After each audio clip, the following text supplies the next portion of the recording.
गरीबपुर नाम के जंगल में सभी पक्षी बहुत गरीब थे। एक बार वहाँ एक परिवार घूमने के लिए आता है। वो लोग खाने के लिए अपने साथ कई सारी चीजें लेकर आते हैं। आ जाओ बेटा, बहुत खेल लिया, अब कुछ खा लो।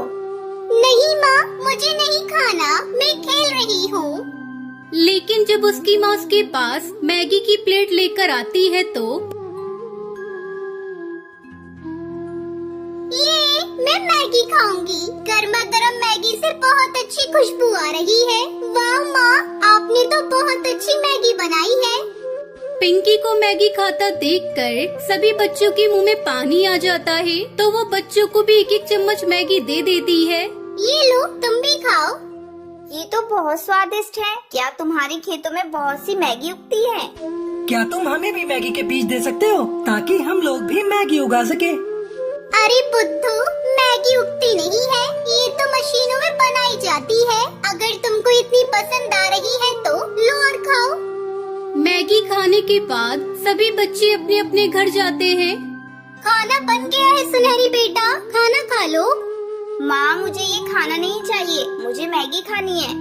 टुनटुनी ने पहली बार मैगी के बारे में सुना। अरे बेटा, ये मैगी क्या होती है? ये नूडल है, मैंने आज ही खाया और मुझे वो बहुत पसंद है। आप भी वही बनाइए ना। सुनहरी बेटा, पर ये नूडल बनाते कैसे हैं? तुम बता दो तो मैं तुम्हारे लिए बना दूंगी। यही हाल कालू का भी था। उसने भी घर वालों को परेशान करके रखा हुआ था कि अब वो खाएगा तो बस मैगी ही। अरे आखिर इन बच्चों को क्या हो गया है? कालू ने जब से मैगी खाई है ना, तब से घर के खाने को हाथ ही नहीं लगा रहा है। मैं तो सोच सोच के परेशान हो गई हूँ कि उसके लिए मैगी कहाँ से लाऊं। सुंदरी बहन, अब तो बूढ़ी दादी ही कोई रास्ता बता सकती है। टुनटुनी बूढ़ी दादी के पास जाती है और उनको सारी बात बताती है। बूढ़ी दादी टुनटुनी को जंगल की इच्छा पूर्ति पेड़ के बारे में बताती है। बच्चों की जिद के सामने तो भगवान भी झुक जाते हैं बेटा। मैं कहीं से मैगी तो लाकर नहीं दे सकती, पर तुम जंगल में जाकर इच्छा पूर्ति पेड़ से मदद मांग सकती हो।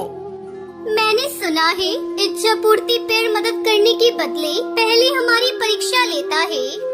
वो तो लेगा ही बेटा, आजकल मुफ्त में कुछ भी नहीं मिलता, पर तुम जाकर देख लो, अब सिर्फ वही पेड़ तुम्हारी मदद कर सकता है। टुनटुनी अब जंगल में जाती है और इच्छा पूर्ति पेड़ को ढूंढने लगती है। कुछ देर ढूंढने पर उसको घने पेड़ों के बीच वो इच्छा पूर्ति पेड़ मिल जाता है। तुम ही वो इच्छा पूर्ति पेड़ हो जो पक्षियों की इच्छाएं पूरी करते हो। हाँ, मैं ही इच्छा पूर्ति पेड़ हूँ। बताओ तुम्हारी क्या इच्छा है? मुझे मैगी चाहिए। मेरी बेटी जिद पर अड़ी हुई है कि अगर मैगी नहीं मिली तो वो खाना ही नहीं खाएगी। ठीक है, मैं तुम्हारी मदद कर सकता हूँ, पर तुम्हें इसके लिए परीक्षा देनी होगी। अगर तुम इसमें सफल हो गए तो मैं तुम्हें ऐसी जगह के बारे में बताऊंगा जो कि मैगी से बनी है। ठीक है, आप मेरी परीक्षा शुरू कीजिए। मैं तुम्हारी बेटी के लिए खाने का इंतजाम करूंगा, पर तुम्हें भी उसके बदले में मेरे बच्चों के लिए खाना देना होगा। क्या तुम ये कर सकती हो? हाँ, ये तो आसान काम है। ये आसान काम नहीं है, क्योंकि तुम्हारा तो एक ही बेटा है, पर मेरे 200 से भी ज्यादा बच्चे हैं। तुम्हें सभी की जड़ों में खाद और पानी देना होगा। टुनटुनी चिड़िया इच्छा पूर्ति की जड़ों में गड्ढा खोदती है और उनमें खाद डालती है। तुमने ये काम शुरू तो कर दिया, पर इसे खत्म होने में बहुत समय लग जाएगा। जब तक तुम्हारी बेटी भूखी कैसे रहेगी? मैं दिन रात मेहनत करके ये काम जल्दी ही पूरा कर दूंगी ताकि मेरी बेटी को जल्दी खाना मिले। अब टुनटुनी दुगनी मेहनत से काम करना शुरू कर देती है। जल्दी वो सभी पेड़ों में पानी डालने का काम पूरा कर देती है।